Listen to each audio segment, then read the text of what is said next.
Hello, hi. എല്ലാവർക്കും നമസ്കാരം. ഞാൻ പറഞ്ഞായിരുന്നു രണ്ടാമത്തെ വീഡിയോയിൽ ആള് വന്നിട്ടുണ്ട്. അജയ്. അപ്പോൾ നമ്മൾ യാത്രയുടെ വിശേഷങ്ങളൊക്കെ പറയുന്നതിന് മുൻപ് യാത്രയ്ക്ക് വേണ്ടിയുള്ള ഒരുക്കങ്ങളെക്കുറിച്ചുള്ള ഒരു വീഡിയോ ആയിട്ടാണ് ഇത് ഇടാം എന്ന് ഉദ്ദേശിച്ചിരിക്കുന്നത്.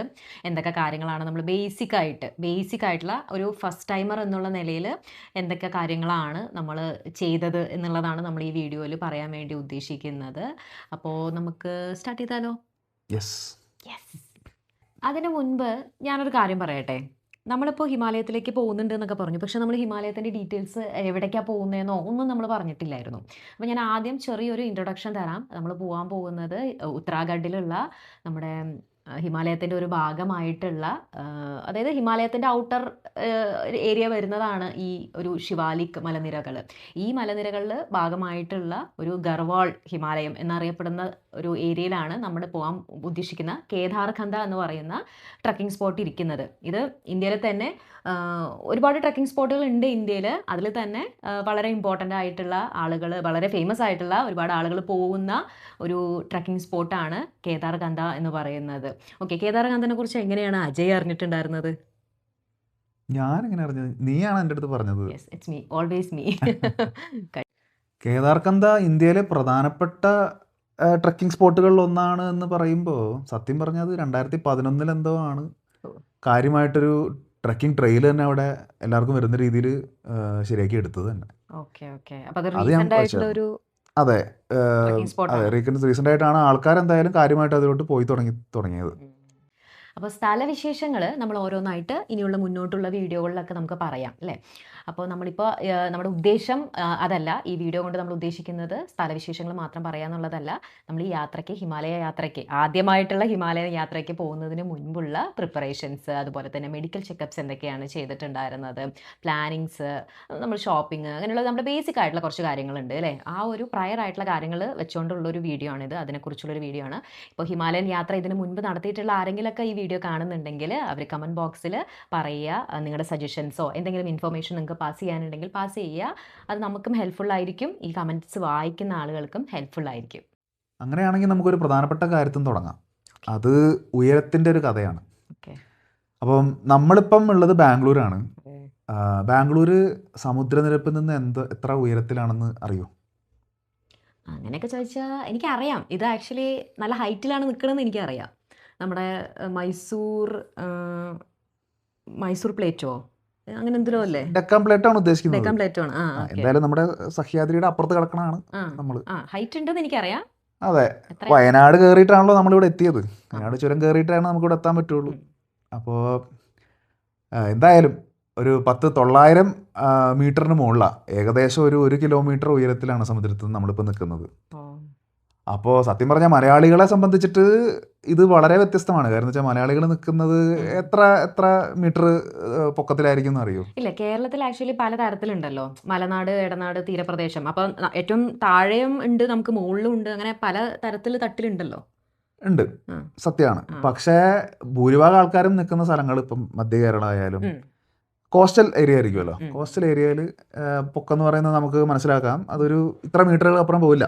സത്യം പറഞ്ഞാൽ വെറും മീറ്ററുകൾ. നമ്മൾ ട്രെയിനിൽ പോകുമ്പം ഈ പറയുന്ന സ്ഥലങ്ങൾ വരുന്ന സമയത്ത്, റെയിൽവേ സ്റ്റേഷനുകൾ വരുന്ന സമയത്ത് അവിടെ എഴുതിയിട്ടുണ്ടാവും സമുദ്രനിരപ്പ് ഇത്ര എന്ന് പറഞ്ഞിട്ട്. അത് പൊതുവേ ഈ പറയുന്ന കുറച്ച് മീറ്ററുകൾക്ക് അപ്പുറത്തേക്ക്, 10 മീറ്ററോ 20 മീറ്ററിന് അപ്പുറത്തേക്ക് പോകാറില്ല പൊതുവെ. അപ്പോൾ ആ ഒരു ലെവലിൽ നിന്ന് നിൽക്കുന്ന ആൾക്കാർക്ക് ഇപ്പോൾ നമ്മുടെ ബാംഗ്ലൂർ പോലുള്ള സ്ഥലം 1000 മീറ്ററിലാണ്. കേദാർഖണ്ഡ എത്ര മീറ്ററാണ് അതിൻ്റെ സമ്മിറ്റ് എന്നറിയോ? അത് ഞാൻ നോക്കിയായിരുന്നു. അത് ഏകദേശം 3000 അബോവ് ഉണ്ട്. 3000 കൂടുതൽ മീറ്റർ ഹൈറ്റിലാണ് അതിരിക്കുന്നത്. ഏകദേശം പറയുകയാണെന്നുണ്ടെങ്കിൽ 3800 മീറ്ററാണ്. 4000 4 കിലോമീറ്ററിന് അകത്താണ്.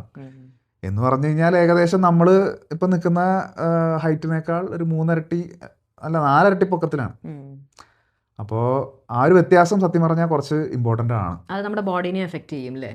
അതെ, കാരണം നമ്മൾ പൊതുവെ ഹൈറ്റ് കയറുമ്പോൾ നമ്മുടെ ചെവിയിൽ ഒരു മാറ്റം വരാറുണ്ടല്ലോ.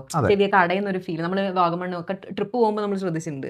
നമ്മൾ ഹൈറ്റ് കയറുമ്പോൾ നമ്മുടെ ചെവി അടയുന്ന ഒരു സാധനം നമ്മുടെ ബോഡി ഓൾറെഡി നമുക്ക് കാണിച്ചു തരുന്നുണ്ട്. അപ്പോൾ അതെന്താണെന്നറിയോ? ചെവി അടയുന്നത് എന്തുകൊണ്ടാണെന്നറിയോ? അത് അതെ, അറ്റ്മോസ്ഫിയറിക് പ്രഷർ എന്ന് പറഞ്ഞിട്ടൊരു സംഭവമുണ്ട്. അപ്പോൾ അറ്റ്മോസ്ഫിയറിക് പ്രഷർ എങ്ങനെയാണെന്ന് വെച്ച് കഴിഞ്ഞാൽ സമുദ്രനിരപ്പിനോട് അടുത്താണ്. സമുദ്രനിരപ്പിന് അപ്പുറത്തേക്ക് പറയുകയാണെന്നുണ്ടെങ്കിൽ നമ്മുടെ ഭൂമിയുടെ ഉപരിതലം ഉണ്ടല്ലോ അതിൻ്റെ ലെവലിൽ ഒരു അത് അവിടെ ആയിരിക്കും ഏറ്റവും കൂടുതൽ അറ്റ്മോസ്ഫിയറിക് പ്രഷർ ഉണ്ടാവുക, ആസ് ഇൻ എയറിൽ. പിന്നെ അവിടുന്ന് നമ്മൾ മുകളിലോട്ട് പോകും തോറും എന്താ സംഭവിക്കാന്ന് വെച്ച് കഴിഞ്ഞാൽ, ഐ മീൻ ഇങ്ങനെ മുകളിലോട്ട് പോകുമ്പോൾ നമ്മൾ അവസാനം സ്പേസ് ചെന്നെത്തുമല്ലോ. സ്പേസിൽ എന്താ പ്രത്യേകത, അവിടെ അറ്റ്മോസ്ഫിയർ ഇല്ല. അപ്പം ഈ ഗ്രൗണ്ടിൽ നിന്ന് സ്പേസ് വരെ എത്തുന്നതിന് നടുക്ക് ഈ പറയുന്ന പോലെ ഒരു ഗ്രാജുവലായിട്ട് ഈ അറ്റ്മോസ്ഫിയറിക് പ്രഷർ കുറയുന്നു എന്നാണ് അതിനർത്ഥം. അപ്പോൾ എന്താ സംഭവിക്കുക, നമ്മൾ ഹൈറ്റ് കൂടുന്തോറും നമ്മുടെ അറ്റ്മോസ്ഫിയറിക് പ്രഷർ കുറഞ്ഞുകൊണ്ടിരിക്കും. അപ്പോൾ അതുകൊണ്ടുണ്ടാകുന്ന ഒരു പ്രത്യേക ഇമ്പോർട്ടൻറ്റ് കാര്യം എന്ന് വെച്ച് കഴിഞ്ഞാൽ, നമ്മൾ ഇപ്പം അറ്റ്മോസ്ഫിയറിക് പ്രഷർ നല്ലോണം കുറഞ്ഞ ഒരു അവസ്ഥയിൽ എത്തുമ്പം അതിലുള്ള ഇപ്പോൾ ഗ്യാസുകൾ, അതിൽ ഇമ്പോർട്ടൻ്റ് ആയിട്ടൊരു ഗ്യാസ് ഉണ്ട്, ഓക്സിജൻ എന്ന് പറഞ്ഞിട്ടൊരു സാധനം ഉണ്ട്. കാര്യം ഓക്സിജൻ ഉണ്ടെങ്കിലാണ് നമുക്ക് ശ്വസിച്ച് കഴിഞ്ഞാൽ ഭൂമിക്ക് നമ്മുടെ ശരീരത്തിന് ആവശ്യമായിട്ടുള്ള ഇന്ധനം കിട്ടുകയുള്ളൂ. അതിൻ്റെ അളവ് അനുപാതികമായിട്ട് കുറയും. അപ്പം നമ്മൾ എന്താ ചെയ്യുന്നത് വെച്ച് കഴിഞ്ഞാൽ കൂടുതൽ ശ്വസിക്കേണ്ട വരും ഒരേ അളവിലുള്ള ഓക്സിജൻ കിട്ടാൻ വേണ്ടിയിട്ട് നമ്മളെ ഈ ഉയരം കൂടുന്തോറും. ഇത് സത്യം പറഞ്ഞു കഴിഞ്ഞാൽ ഭയങ്കര മോശമായിട്ട് ശരീരത്തിന് പറ്റാത്ത രീതിയിൽ വരുന്ന ഹൈറ്റുകളൊക്കെ ഉണ്ട്. ഇപ്പം ഒരു 4000 മീറ്ററിന് മുകളിലും 6000 മീറ്ററിന് മുകളിലൊക്കെ പോയി കഴിഞ്ഞാൽ സത്യം പറഞ്ഞാൽ നമുക്ക് 6000 മീറ്ററിന് പോയി കഴിഞ്ഞ് കഴിഞ്ഞാൽ വളരെ ബുദ്ധിമുട്ടാണ് ഓക്സിജൻ സിലിണ്ടർ പോലുള്ള സംവിധാനങ്ങൾ ഇല്ലാതെ. മൗണ്ട് എവറസ്റ്റ് കയറുന്നവർ 8000 സംതിങ് അബോ ഉണ്ട് തോന്നുന്നു. അതെ, 8000 മീറ്റർ പോകുമ്പോൾ എന്തായാലും പറ്റില്ല. പക്ഷെ അതും ഈ പറഞ്ഞ പോലെ കയറിയ ആൾക്കാരൊക്കെ ഉണ്ട് കേട്ടോ. അത് പോട്ടെ, നമ്മളതിൻ്റെ പകുതി പോലും പോണില്ല. അതുകൊണ്ട് എന്നിട്ടാണ് ഇത്രയും പ്രിപ്പറേഷൻ ആലോചിക്കണം. അല്ല, ഇതൊരു തുടക്കമാവട്ടെ. അതെ, ആയിക്കോട്ടെ. 4000 മീറ്റർ വരെ ഒക്കെ പോകുന്നത് കൊണ്ട് നമുക്ക് എന്തായാലും ഒരു കാര്യം ഉറപ്പാണ്, ഓക്സിജൻ നല്ല രീതിയിൽ കുറയും. അപ്പോൾ നമ്മൾ ചെയ്യുന്ന പണി, ഇപ്പം നമ്മൾ കയറ്റം കയറുവാണല്ലോ, കയറ്റം കയറുന്ന സമയത്ത് സ്വമേധയാ നമ്മളെന്തായാലും ഒന്ന് കിതയ്ക്കും. ഏത് കയറ്റം കയറിയാലും നമ്മൾ കിതയ്ക്കും. പക്ഷെ ഇപ്പോഴത്തെ കിതപ്പിൻ്റെ പ്രശ്നം എന്ന് വെച്ച് കഴിഞ്ഞാൽ, പക്ഷെ ഈ കിതപ്പിൻ്റെ പ്രശ്നം എന്ന് വെച്ച് കഴിഞ്ഞാൽ, സാധാരണ കിതയ്ക്കുമ്പോൾ ഒക്കെ നമുക്ക് കൂടുതൽ ശ്വസിക്കാമല്ലോ എന്ന് വിചാരിക്കാം. പക്ഷെ ഇതിപ്പോൾ ശ്വസിച്ചാലും ഓക്സിജൻ കിട്ടത്തില്ല നമ്മൾ ഉദ്ദേശിക്കുന്ന രീതിയിലുള്ളത്. അപ്പോൾ ശരീരമാകെ മൊത്തത്തിൽ കൺഫ്യൂഷനിലാവും. അപ്പോൾ അത് കൂടുതൽ കിതയ്ക്കും. അപ്പോൾ നമ്മൾ ചെയ്യേണ്ടതെന്ന് വെച്ച് കഴിഞ്ഞാൽ, ഈ കിതപ്പ് മുന്നേ കണ്ടിട്ട് ബോഡി കുറച്ചൊന്ന് ഫിറ്റാക്കണം.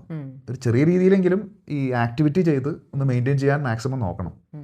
അങ്ങനെ ബോഡി കുറച്ച് മസിലും കാര്യങ്ങളൊക്കെ ഓക്സിജൻ കുറച്ച് ഒപ്റ്റിമൈസ്ഡ് ആയിട്ട് ഉപയോഗിക്കാൻ തുടങ്ങുമ്പോഴേ നല്ല രീതിയിൽ തരക്കേടില്ലാതെ കുറച്ചൊക്കെ ഓക്സിജൻ മതി എന്ന് പറഞ്ഞാലും തള്ളിക്കയറി പോകുന്ന രീതിയിൽ എത്തിച്ചു കഴിഞ്ഞ് കഴിഞ്ഞാൽ പിന്നെ ഇതുപോലെ കയറ്റങ്ങളും ഇതുപോലെ ഉയരങ്ങളിലോട്ട് പോയാലും നമുക്ക് വലിയ ബുദ്ധിമുട്ട് തോന്നില്ല. ഇപ്പോൾ നമ്മൾ അതിന് എന്തൊക്കെ കാര്യങ്ങൾ ചെയ്യണം, എന്തൊക്കെ കാര്യങ്ങളാണ് ആക്ച്വലി നമ്മൾ ചെയ്തതെന്നുള്ളത് നമുക്ക് പറയാം അല്ലേ. നമുക്ക് മറ്റുള്ളവർ ചെയ്ത കാര്യങ്ങൾ അറിയില്ല, എല്ലാവരും നല്ല ആക്റ്റീവായിട്ട് വർക്കൗട്ട് ചെയ്യുന്നവരുണ്ടാവുമായിരിക്കും. പക്ഷേ ഞങ്ങൾ കുറച്ച് മടിയുള്ള കൂട്ടത്തിലാണ്, നല്ല മടിയുള്ള കൂട്ടത്തിലാണ്. അതുകൊണ്ട് ഞങ്ങൾ എന്ത് ചെയ്തു എന്നുള്ളത് ഞാൻ പറയാം. ഞാൻ കഴിഞ്ഞ വീഡിയോയിൽ ഓൾറെഡി പറഞ്ഞായിരുന്നു അല്ലേ, കുറച്ച് ഉടായ്പകൾ ചെയ്ത കാര്യം. ആ ഉടായ്പ ഇവിടെയാണ് വരുന്നത്. പറഞ്ഞു വന്നത് നമുക്കൊരു കാര്യം ചെയ്യാം. ഇപ്പോൾ എനിക്കറിയാം നമ്മൾ കുറച്ച് കാർഡിയോ എക്സസൈസുകൾ ചെയ്യണം എന്നുള്ളൊരു സാധനം നമുക്ക് കേട്ടിട്ടുണ്ടായിരുന്നു. അപ്പോൾ കാർഡിയോ എക്സസൈസുകളൊക്കെ നമ്മൾ ചെയ്യാൻ ശ്രമിച്ചിട്ടും ഉണ്ടായിരുന്നു അല്ലേ. അപ്പോൾ പറയൂ, എന്തിനാണ് കാർഡിയോ എക്സസൈസ് ചെയ്യുന്നത്? കാർഡിയോ എക്സസൈസുകൾ ചെയ്യുക എന്താണ്, പൊതുവേ നമ്മുടെ ഹൃദയമിടിപ്പ് കൂട്ടുന്ന എക്സസൈസുകളാണ് ഇപ്പോൾ കാർഡിയോ എക്സസൈസ് എന്ന് പറയുക. അത് മൾട്ടിപ്പിൾ കാര്യങ്ങൾ ചെയ്യണം. ഒരു പ്രധാനപ്പെട്ട കാര്യം എന്ന് പറയുന്നത് നമ്മുടെ രക്തം എല്ലാത്തരത്തേക്കും പെട്ടെന്ന് എത്തിക്കുക. പിന്നെ കാർഡിയോ ഇപ്പം ഹൃദയം കൂടുതലും ഇടിക്കുന്നത് കുറച്ചും കൂടെ നാച്ചുറൽ ആക്കുക. ഈ രക്തങ്ങൾ എല്ലായിടത്തും എത്തിക്കുന്നതിൻ്റെ ഭാഗമായിട്ട് മസിലുകൾക്ക് എഫിഷ്യൻ്റ്ലി വർക്ക് ചെയ്യാൻ പറ്റുക എന്നുള്ളൊരു കാര്യങ്ങളൊക്കെയാണ്. അപ്പോൾ ഇത്രയും കാര്യം പറഞ്ഞതെന്ന് എന്താ മനസ്സിലായത്? നമ്മൾ ബേസിക് ആയിട്ട് ശ്രദ്ധിക്കേണ്ട കുറച്ച് കാര്യങ്ങളുണ്ട്. ഒന്ന് നമ്മുടെ ഹൃദയം, രണ്ട് നമ്മുടെ ശ്വാസകോശം, മൂന്നാമത്തത് നമ്മുടെ ബ്ലഡും കാര്യങ്ങൾ. ഇതൊക്കെ നമുക്ക് അറിയണമെന്നുണ്ടെങ്കിൽ ആദ്യം പോയി ഒരു പ്രോപ്പറായിട്ടൊരു ഡോക്ടറിനെ കാണുക. അതായത് നിങ്ങൾ ഇത്രയേ ഉള്ളൂ. ഞങ്ങൾ ഏകദേശം 1 മാസം മുമ്പാണ് പോയി ഡോക്ടറിനെ കണ്ടത്.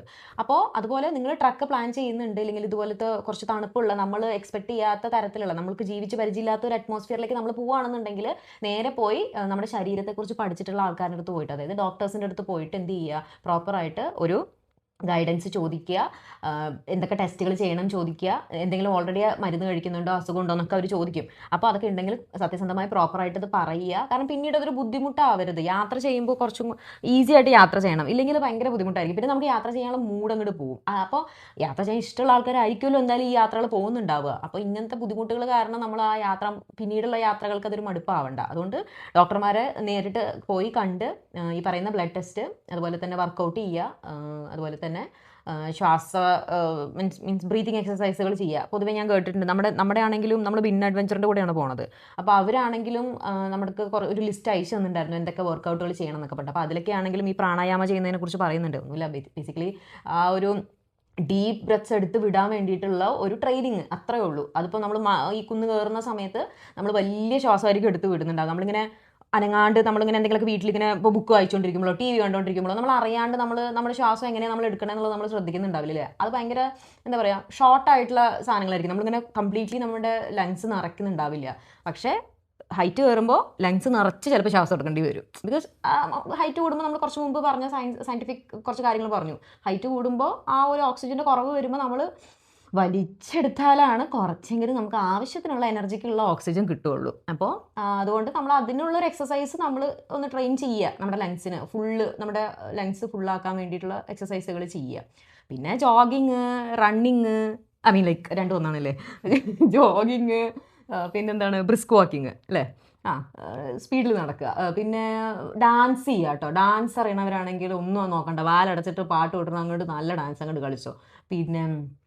പിന്നെന്താ സൈക്ലിങ്, അതെ സൈക്ലിങ് ചെയ്യുന്ന ആൾക്കാരാണെങ്കിൽ അത് ചെയ്യാം. ഇതൊക്കെ നമ്മുടെ കാർഡിയോ ആയിട്ട് കണക്ക് കൂട്ടുന്ന കാര്യങ്ങളാണ്.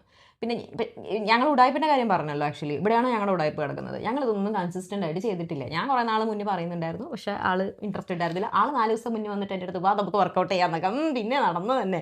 പക്ഷേ ഞങ്ങൾ ചെയ്ത കാര്യങ്ങൾ ഇത്രയേ ഉള്ളൂ. ഇവിടെ സ്റ്റെയർ കേസ് ഉണ്ട്, അപ്പോൾ ഒരു 3-4 നിലയുണ്ട്. അപ്പോൾ ഞങ്ങളത് കയറി ഇറങ്ങാൻ ശ്രമിച്ചിട്ടുണ്ടായിരുന്നു. പിന്നെ കുറച്ച് നടക്കാനൊക്കെ ശ്രമിച്ചിട്ടുണ്ടായിരുന്നു. പിന്നെ എവിടെയെങ്കിലൊക്കെ സ്റ്റെയർ കേസ്, ഇപ്പോൾ റെയിൽവേ സ്റ്റേഷനിലൊക്കെ സ്റ്റെയർ കേസുകളൊക്കെ ചാൻസുകൾ ഞങ്ങൾ കിട്ടുന്ന സമയത്ത് ഞങ്ങൾ മറ്റേ എലവേറ്ററിലൊന്നും പോവാണ്ട് നമ്മൾ സ്റ്റെയർ കേസ് കയറി ഇറങ്ങാനൊക്കെ ഷോപ്പിംഗ് മാളുകളിലൊക്കെ നമ്മളത് ശ്രമിച്ചിട്ടുണ്ടായിരുന്നു. നമ്മൾ ഡിസംബറിൽ ഒരു ട്രക്ക് ചെയ്തല്ലോ. അതെ, ഞങ്ങൾ ഓൾറെഡി ഡിസംബറിൽ ഒരു ട്രക്കല്ല, 2 ട്രക്ക്. ഡിസംബറിൽ 2 ട്രക്കല്ല, ഹൈക്കിംഗ് ആണ് കേട്ടോ. ആക്ച്വലി ഹൈക്കിങ്ങും ട്രക്കിങ്ങും രണ്ടാണ്. ഹൈക്കിങ് നമ്മൾ ചെയ്തിട്ടുണ്ടായിരുന്നു, 2 ഹൈക്കിങ് നമ്മൾ ചെയ്തായിരുന്നു. ഒന്ന് അത് നമ്മൾ വീഡിയോസ് ഇടാം, ഹൈക്കിങ് ചെയ്തതിൻ്റെ ഒരെണ്ണത്തിൻ്റെ വീഡിയോ എന്തായാലും ഇടുന്നുണ്ട്. അപ്പോൾ നമ്മൾ 2 ഹൈക്കിംഗ് ഓൾറെഡി ചെയ്തായിരുന്നു, ഒന്ന് നാട്ടിലും ഒന്ന് ഇവിടെ ബാംഗ്ലൂരും. ഇത് ട്രക്കിംഗ് ആണ്. Actually trekking is different from hiking. Okay. അപ്പോൾ അതെങ്ങനെയാണെന്ന് ചോദിക്കുകയാണെന്നുണ്ടെങ്കിൽ, ഹൈക്കിംഗ് എന്ന് പറഞ്ഞിട്ടുണ്ടെങ്കിൽ ജസ്റ്റ് നമ്മൾ ഒരു ദിവസം കൊണ്ട് ചെയ്തിട്ട് വരുന്ന ഒരു പരിപാടി, കയറുക ഇറങ്ങുക, ആ ഒരു സാധനമാണ് ഹൈക്കിങ്. അത് വലിയ കുഴപ്പമില്ല. പക്ഷേ ട്രക്കിംഗ് എന്ന് പറഞ്ഞിട്ടുണ്ടെങ്കിൽ ഒന്നിൽ കൂടുതൽ ദിവസം നമ്മൾ ടെൻ്റൊക്കെ അടിച്ച് താമസിച്ച്, മല കയറി പകുതി കയറി അവിടെ താമസിച്ച് പിന്നെയും പകുതി കയറി, അങ്ങനെ ആ ഒരു പ്രോസസ്സാണ് ട്രക്കിങ്. എൻ്റെ അറിവിൽ ഇങ്ങനെയാണ്, എനിക്കറിയില്ല. ഇനിയിപ്പോൾ വേറെ എന്തെങ്കിലും ഉണ്ടോയെന്ന് ഉണ്ടെങ്കിൽ കമൻറ്റ് ചെയ്യുക. ഓക്കെ. പിന്നെ പറയാനുള്ളത് എന്താണ്, ഇനി നമ്മുടെ കൊമ്പൻ, ഇതിലെ ഭീകരൻ, നമ്മുടെ യാത്രയിലെ ഭീകരൻ, ഷോപ്പിംഗ്. എൻ്റെ മുന്നോ അതൊരു വമ്പൻ സാധനമാണ് കേട്ടോ. ഞാൻ പൊതുവെ റീലിലാണ് കണ്ടിരിക്കുന്നത്. 5000 രൂപൻ്റെ ഹിമാലയൻ ട്രിപ്പിന് വേണ്ടിയിട്ട് 20,000-ൻ്റെ മറ്റേ ഡെക്കാത്തലൻ ബില്ല് വരുന്ന ആൾക്കാരുടെ റീലുകൾ ഞാൻ കണ്ടിട്ടുണ്ട്. പക്ഷെ അതിപ്പോഴാണ് എനിക്ക് മനസ്സിലായത്. ഫസ്റ്റ് ടൈമേഴ്സിനുള്ള പ്രശ്നമാണത്. നമ്മളത് ആദ്യമായിരിക്കും, നമ്മുടെ കയ്യിലൊന്നും ഉണ്ടാവില്ല. മിക്കവാറും നമ്മുടെ കയ്യിൽ ക്യാഷ്വൽ ആയിട്ടുള്ള സാധനങ്ങളായിരിക്കും ഉണ്ടാവുക. പിന്നെ നമ്മൾ അങ്ങനെ ഒരു തണുപ്പുള്ള സ്ഥലത്തിലൊന്നും അല്ലല്ലോ ജീവിക്കുന്നതും. നമ്മുടെ കയ്യിൽ വളരെ ബേസിക് ആയിട്ടുള്ള ചിലപ്പോൾ സാധനങ്ങൾ ഉണ്ടാവുന്നല്ലാണ്ട് നമ്മളങ്ങനെ ഒരു എന്താ പറയുക, ഒരു യാത്രയ്ക്ക് അനുയോജ്യമായ രീതിയിലുള്ള എക്യുപ്മെൻറ്റ്സോ അല്ലെങ്കിൽ ഡ്രസ്സിങ്സും കാര്യങ്ങളൊന്നും നമ്മുടെ കയ്യിൽ ഉണ്ടായിരുന്നില്ല. അപ്പോൾ നമ്മൾ ഡിക്കാത്തലനിലാണ് പോയത് അല്ലേ. നമ്മൾ ആദ്യം കുറച്ചൊക്കെ ആമസോണിലും എല്ലാം നോക്കിയായിരുന്നു, ഓൺലൈനായിട്ട് എന്തെങ്കിലും വാങ്ങിക്കാൻ പറ്റുമോ എന്ന്, കുറച്ച് ചീപ്പായിട്ട് കിട്ടുമെന്ന്. പക്ഷേ ആ ഒരു ട്രസ്റ്റ് ഫാക്ടർ ഉണ്ടല്ലോ, നമുക്കറിയില്ല എന്നുള്ളത് വലിയൊരു ഫാക്ടറാണ്. ആ ഒരു വലിയ ഫാക്ടറിനെ അവർ ബിസിനസ് ആക്കി, നമുക്കറിയില്ല എന്നുള്ളത്. അങ്ങനെയാണ് ഡിക്കാത്തലൻകാർ രക്ഷപ്പെട്ടതെന്നാണ് എനിക്ക് തോന്നുന്നത്. യെസ്. അപ്പോൾ ഡിക്കാത്തലൻ വിശേഷങ്ങൾ നമുക്ക് അജയനെ കൊണ്ടുതന്നെ ചോദിക്കാം. ഞാൻ കുറേ നേരം ചരച്ചുകൊണ്ടിരിക്കുന്നു, പറ. ഡിക്കാത്തലോൺ തന്നെയാണ് പൊതുവെ ഈ പറയുന്ന ഗൈഡുകളായാലും പൊതുവെ എല്ലാവരും റെക്കമെൻഡ് ചെയ്യുന്ന പ്രൊഡക്ട്സ് ഡിക്കാത്തലോണിൻ്റെ തന്നെയാണ് കേട്ടോ. അതുകൊണ്ട് വാറണ്ടിയും തരുന്നുണ്ട്. അവിടെ ഒരു ഡ്രോബാക്ക് ഞാൻ കാണുന്നില്ല. കാര്യം അവർ ഓറിയൻറ്റ് ചെയ്തേക്കുന്നതും ഈ പറയുന്ന പോലെ സ്പോർട്സ് അത്ലറ്റിക് പ്രൊഡക്ട്സിന് തന്നെയാണ്. ട്രാവൽ അത്ലറ്റിക്, അതെ, അത്ലറ്റിക്, ഹൈക്കിങ്, ട്രക്കിംഗ് പോലുള്ള കാര്യങ്ങൾക്ക് വേണ്ടിയിട്ടുള്ള പ്രൊഡക്ട്സ് അവിടെ തന്നെയാണ് കൂടുതൽ എടുക്കുന്നത്. പിന്നെ ഏറ്റവും ഗുണമുള്ള കാര്യം, ഇപ്പം ഞങ്ങൾ കേരളത്തിൽ ആദ്യം ഇതിൻ്റെ കാര്യത്തിനുണ്ടെങ്കിൽ ഷോപ്പിംഗ് പോയി കഴിഞ്ഞപ്പം തലോര പോയത്. അവിടെ ഒരു സുഹൃത്തുണ്ടായി, ആശംസ എന്ന് പറഞ്ഞിട്ട്. ഓർമ്മയുണ്ടല്ലേ, എനിക്ക് പേര് ഓർമ്മയില്ല. നൈസ് മച്ചാ. പക്ഷെ ആള് കുറെ കാര്യങ്ങൾ പറഞ്ഞു തന്നായിരുന്നു. ആൾ ഇങ്ങനെ എപ്പോഴും ഫ്രീക്വന്റ് അല്ല, ഇയർലി വൺസ് അവർക്ക് യാത്ര ചെയ്യാൻ പറ്റുള്ളൂ. പക്ഷെ അത്യാവശ്യം യാത്ര ചെയ്യുന്ന ഈ പറയുന്ന ഹിമാലയൻ ഏരിയാസ് ഒക്കെ പോയിട്ടുള്ള ഒരു വ്യക്തിയായിരുന്നു.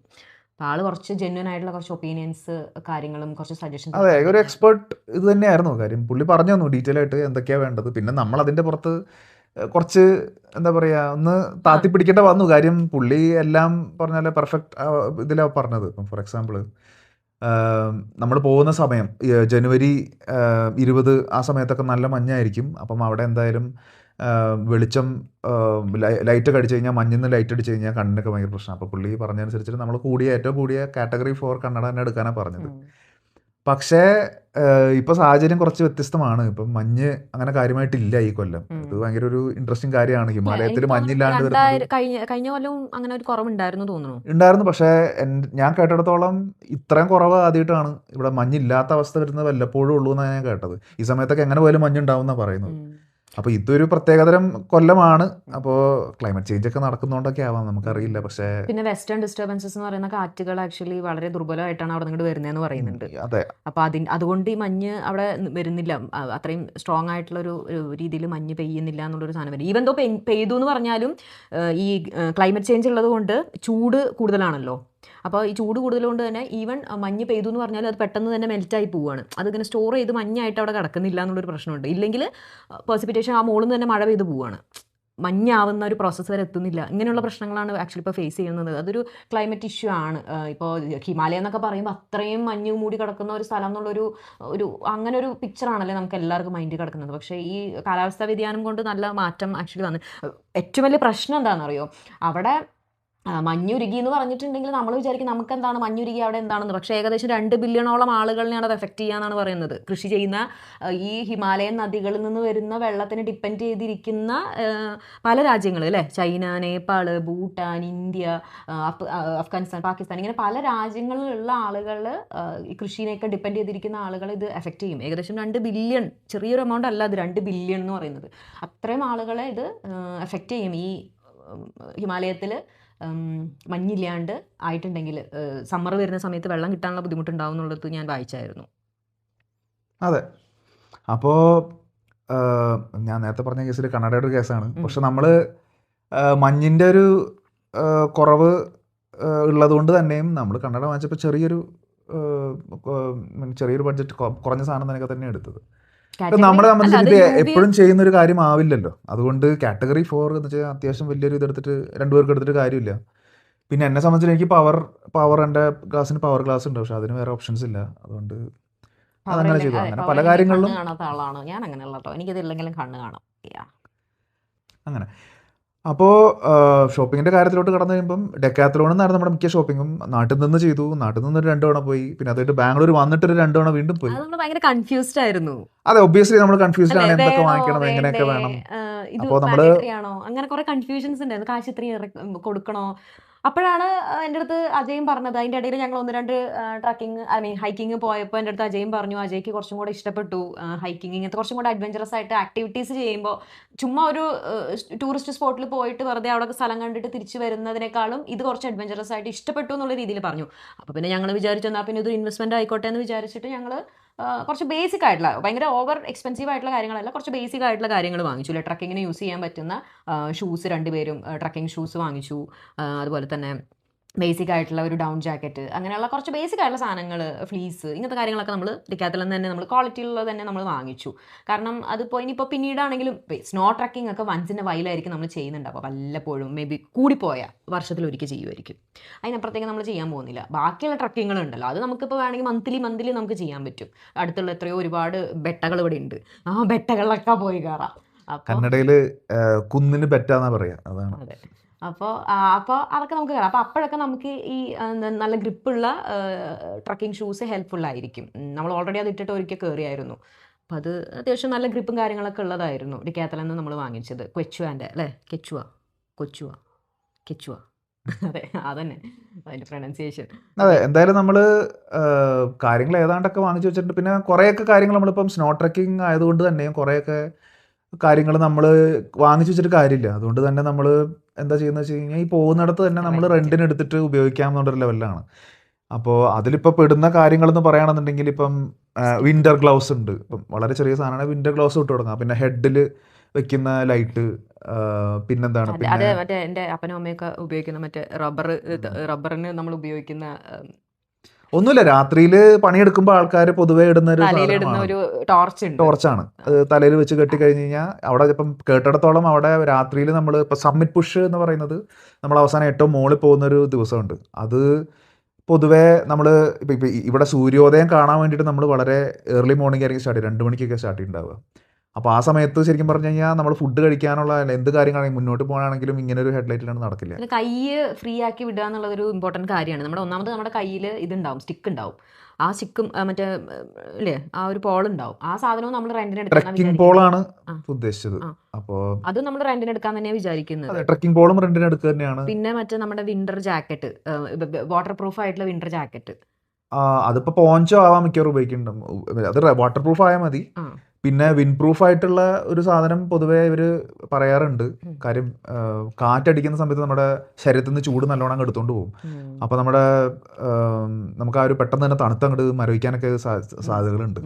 അതിന് നമുക്ക് ലെയറിംഗ് ഉണ്ട് കേട്ടോ. അതൊക്കെ ഞാൻ പിന്നീട് പറയാം. ലെയറിംഗ് അടുത്തടുത്ത വീഡിയോസിലൊക്കെ നമ്മൾ കാണിക്കാം എങ്ങനെയാണ് ലെയർ ചെയ്യുന്നതെന്നുള്ളതൊക്കെ. എൻ്റെ ഒരു അഭിപ്രായം പറയട്ടെ ഞാൻ ഒരു കാര്യത്തിൽ. മാക്സിമം ഇപ്പോൾ നിങ്ങൾ ആദ്യമായിട്ട് പോകുന്ന ആൾക്കാരാണെങ്കിൽ മാക്സിമം നമ്മുടെ ബോഡിയിൽ ടച്ച് ചെയ്യുന്ന തരത്തിലുള്ള ഡ്രസ്സുകൾ ഉണ്ടല്ലോ. ഫോർ എക്സാമ്പിൾ ഇപ്പോൾ നമ്മളിപ്പോൾ ഔട്ടർ ഒരു ഗ്ലൗസിൻ്റെ കാര്യം പറഞ്ഞു അല്ലേ, അതിൻ്റെ ഉള്ളിൽ നമ്മളൊരു ഫ്ലീസ് ടൈപ്പ് ഒരു ഗ്ലൗസ് ഇടുന്നുണ്ട്. അത് നമ്മുടെ കയ്യിൽ ഒട്ടിയിരിക്കുന്നതാണ്. അത് നമുക്ക് നമ്മുടെ സ്വന്തമായിട്ട് വാങ്ങിക്കാം, ചെറിയൊരു തുകയ്ക്ക് കിട്ടും അത്. പിന്നെ നമ്മുടെ ഉള്ളിലിടുന്ന തെർമൽസ്, അത് പാൻറ്റും ടോപ്പും മീൻസ് ബനിയൻ പോലത്തെ ഒരു സാധനമുണ്ട്, അത് രണ്ടും നമ്മുടെ ബോഡിയിൽ ഒട്ടിയിരിക്കുന്നതാണ്. അതും നമുക്ക് എന്ത് ചെയ്യാം, സ്വന്തമായിട്ട് വാങ്ങിക്കാം. ബാക്കിയുള്ളത് റെൻറ്റിന് എടുത്തു എന്ന് പറഞ്ഞാലും കുഴപ്പമില്ല. അതുപോലെ തന്നെ നമ്മുടെ മുഖം മറയ്ക്കാനും കഴുത്ത് മറയ്ക്കാനൊക്കെ ഉപയോഗിക്കുന്ന അങ്ങനത്തെ കാര്യങ്ങൾ, ഇതൊക്കെ നമുക്ക് നമ്മുടെ സ്വന്തമായിട്ട് ഉണ്ടെങ്കിൽ കുറച്ചും കൂടെ നല്ലതാണെന്ന് എനിക്ക് തോന്നുന്നു. എനിക്കറിയില്ല, എൻ്റെ ഒരു അഭിപ്രായമാണ്. എനിക്ക് അങ്ങനെ പേഴ്സണലി തോന്നിയതുകൊണ്ട് ഞങ്ങൾ സ്വന്തമായിട്ടുള്ളത് തന്നെ ഞങ്ങൾ വാങ്ങിച്ചു. ബാക്കി ഔട്ടർ ലെയറിലൊക്കെ ഇടുന്നത് നമുക്ക് ഇപ്പോൾ റെൻറ്റിന് എടുത്താലും കുഴപ്പമില്ലല്ലോ. അതെ, അപ്പോൾ അതാണ് പ്ലാൻ. ഇനിയിപ്പം പയ്യെ നമ്മൾ ഡെറാഡൂണിൽ ചെന്ന് ഡെറാഡൂണിൽ നിന്ന് പിന്നെ ഈ സംഗ്രി വില്ലേജിൽ പോയി അവിടെ ചെന്നിട്ട് റെൻറ്റിന് എടുക്കുകയാണ് ഇപ്പോഴത്തെ പ്ലാൻ. യെസ്, റെൻറ്റിന് പറ്റുകയാണെങ്കിൽ സ്നോഫോളിങ് ഉണ്ടാവാൻ ചാൻസ് ഇല്ല. സ്നോഫോളിങ് ഉണ്ടെങ്കിൽ നമ്മൾ ബൂട്ട്സ് കൊടുക്കേണ്ടി വരും. മേ ബി ആംഗിൾ സപ്പോർട്ടുള്ള പ്രോപ്പർ ട്രക്കിംഗ് ബൂട്ട്സ് തന്നെ, സ്നോ ട്രക്കിംഗ് ബൂട്ട്സ്. ഇത് നമ്മളിപ്പോൾ നമ്മുടെ നോർമൽ ട്രക്കിംഗ് ഷൂസ് ആണ്. അത് അത്ര ഈ പറയുന്ന പോലെ ഹൈ ആംഗിൾ ഒന്നും അല്ല. അപ്പോൾ അത് ചിലപ്പോൾ സ്നോ ഉണ്ടെങ്കിൽ ഉള്ളിലേക്ക് സ്നോ വീഴാനുള്ള ചാൻസ് ഉണ്ട്. പിന്നെ നമ്മൾ ഒരു കാര്യം കൂടെ ഉണ്ടായിരുന്നത് എന്തായിരുന്നു, ഒരു കാര്യം കൂടെ പറയാൻ ഉദ്ദേശിച്ചത്, നമ്മൾ ജസ്റ്റ് വെതർ ഫോർകാസ്റ്റ് നോക്കുമല്ലോ നമ്മൾ, എന്താ അവസ്ഥ, മഞ്ഞുണ്ട് എന്ന് പറഞ്ഞിട്ടുള്ളൊരു പാക്കേജാണ് നമ്മൾ എടുത്തത്. പക്ഷെ മഞ്ഞില്ല എന്ന് പറയുമ്പോൾ നമുക്കൊരു ചെറിയ വിഷമമുണ്ട്. കാരണം ഞങ്ങൾ രണ്ടാളും മഞ്ഞ് അങ്ങനെ എക്സ്പീരിയൻസ് ചെയ്തിട്ടില്ല. ഒരാൾ സ്നോ പാർക്കിൽ പോയിട്ട് മഞ്ഞ്, ഞാനതല്ല ഉദ്ദേശിച്ചത്, റിയൽ ആയിട്ടുള്ള മഞ്ഞ് കേട്ടോ, സ്നോ ഫോളിംഗ് ആണ് ഞാൻ ഉദ്ദേശിച്ചത്. ഫോളും പോട്ടെ, ഞാൻ സ്നോ നിറഞ്ഞിരിക്കുന്ന ഒരു സ്ഥലം പോലും കണ്ടിട്ടില്ല. നാച്ചുറൽ ആയിട്ടുള്ള സ്നോ എന്തായാലും നമ്മൾ കണ്ടിട്ടില്ല രണ്ടുപേരും. അപ്പോൾ നമ്മൾ അതിൻ്റെ ഒരു എക്സ്പെക്ടേഷനിലായിരുന്നു നമ്മൾ ഈ സ്നോ ട്രക്കിംഗ് എന്ന് പറഞ്ഞപ്പോൾ ഭയങ്കര എക്സൈറ്റഡ് ആയിട്ട് എടുത്തത്. പക്ഷേ സ്നോ ഇല്ല, പൊടിപാടലും കാര്യങ്ങളൊക്കെയാണ്. മാസ്ക് എന്തായാലും എടുക്കണം കേട്ടോ, ഡോണ്ട് ഫോർഗെറ്റ്. അപ്പോൾ ഈ ഒരു കൺഫ്യൂഷൻ ഉണ്ട്, മഞ്ഞ് വരുമോ ഇല്ല എന്നുള്ളൊരു കൺഫ്യൂഷൻ ഉണ്ട്. പക്ഷേ ഗൂഗിളിൽ ഞാൻ ഫോർകാസ്റ്റ് എടുത്ത് നോക്കിയ സമയത്ത് 23rd നമ്മൾ സബ്മിറ്റ് പുഷ് ചെയ്യുന്ന ദിവസം, അന്ന് സ്നോഫോള് രാത്രിയിൽ ഒരു 70% ഉണ്ടാവാൻ ചാൻസ് ഉണ്ട് എന്ന് കാണിക്കുന്നുണ്ട്. ഭാഗ്യമുണ്ടെങ്കിൽ നമുക്ക് സ്നോഫോൾ കാണാം. ഞങ്ങൾ കണ്ടു എന്ന് പറഞ്ഞാൽ നിങ്ങൾക്കും കാണാം, നിങ്ങളെയും കാണിക്കാം. ഓക്കെ, പിന്നെ ഞാൻ മറ്റേ ഷൂവിൻ്റെ കാര്യം പറഞ്ഞപ്പോൾ ഒരു കാര്യം പറയണമെന്ന് വിചാരിച്ചായിരുന്നു. നമ്മൾ ട്രക്കിംഗ് ഷൂ എപ്പോഴും മേടിക്കുമ്പോൾ എല്ലാവരും ശ്രദ്ധിക്കുക, ഒരു സൈസോ 2 സൈസോ കൂടുതൽ വലിയത് വാങ്ങിക്കുക. വേറെ ഒന്നും കൊണ്ടല്ല, നമ്മൾ അസെൻഡ് ചെയ്യുമ്പോൾ കുഴപ്പമില്ല. പക്ഷേ നമ്മൾ ഡിസെൻഡ് ചെയ്യുമ്പോൾ താഴത്തേക്ക് ഇറങ്ങി വരുമ്പോൾ നമ്മുടെ ഫ്രണ്ടിലെ വിരലുകൾ പോയിട്ട് ഇതിൽ ഇടിക്കും. അപ്പോൾ ഇടിക്കുമ്പോൾ നല്ല വേദനയായിരിക്കും. ആ വേദന നമ്മുടെ വൈബ് അങ്ങ് കളയും. നമുക്ക് നോക്കാം നമ്മൾ ഇപ്രാവശ്യം എന്തൊക്കെ ചെയ്യുന്നുള്ളത്. നഖം മുറിക്കുക മാക്സിമം. നഖം വളർത്തുന്നവരുണ്ടെങ്കിൽ ട്രക്ക് അറ്റൻഡ് ചെയ്യാണ്ടിരിക്കുക. അങ്ങനെയല്ല പറയേണ്ടത്, നഖം മുറിച്ചിട്ട് ട്രക്കിങ്ങിന് നോ. ഞാൻ ഇതുപോലെ ഡീമോട്ടിവേറ്റ് ചെയ്യത്തില്ല, ട്രാവൽ ചെയ്യണമെന്നേ ഞാൻ പറയത്തുള്ളൂ. നഖമൊക്കെ മുറിച്ച്, നമുക്കിപ്പോൾ അതൊന്നും ആവശ്യമില്ല. നഖമൊക്കെ മുറിച്ച് വൃത്തിയാക്കിയിട്ട് നല്ല ചേർത്ത് മുറിച്ച് കളഞ്ഞു, എന്നിട്ട് ട്രക്കിംഗ് ഷൂസ് ഇട്ടിട്ട് പോവുക എന്നുള്ളതാണ് ഞാൻ പറയുള്ളൂ. സോറി. അപ്പോൾ നമുക്ക് മൈൻഡപ്പ് ചെയ്യാൻ തോന്നുന്നു അല്ലേ. നമുക്ക് ഇപ്പോൾ നമ്മൾ കുറച്ച് കാര്യങ്ങളൊക്കെ, ഇതിപ്പോൾ വീഡിയോ ഓൾറെഡി വലുതായി എന്നാണ് എനിക്ക് തോന്നുന്നത്, നമ്മൾ കുറേ വിശേഷങ്ങളൊക്കെ പറഞ്ഞിട്ട്. അപ്പോൾ നമ്മൾ അടുത്ത വീഡിയോയിൽ പെട്ടെന്ന് നമുക്ക് നമ്മുടെ പാക്കിങ്ങിനെ കുറിച്ചും കാര്യങ്ങളൊക്കെ കുറിച്ചൊക്കെ ഉള്ള വീഡിയോ ആയിട്ട് നമുക്ക് ചെയ്യാം. ജസ്റ്റ് നമ്മൾ ബാഗ് പാക്ക് ചെയ്യണം. ഇപ്പോൾ നിങ്ങളുടെ അടുത്ത് ഫുൾ എന്തൊക്കെ സാധനങ്ങൾ ഞങ്ങൾ കൊണ്ടുപോകണ്ടെന്ന് പറഞ്ഞില്ല അല്ലേ, ആ കൊണ്ടുപോകുന്ന സാധനങ്ങളൊക്കെ കാണിച്ചു തന്നിട്ട് അടുത്ത് നമുക്കൊരു വീഡിയോ ചെയ്യാമെന്നാണ് ഞാൻ വിചാരിക്കുന്നത്. ഓക്കെ, അപ്പോൾ നമുക്കൊന്ന് മൈൻഡപ്പ് ചെയ്താലോ. Yes, by.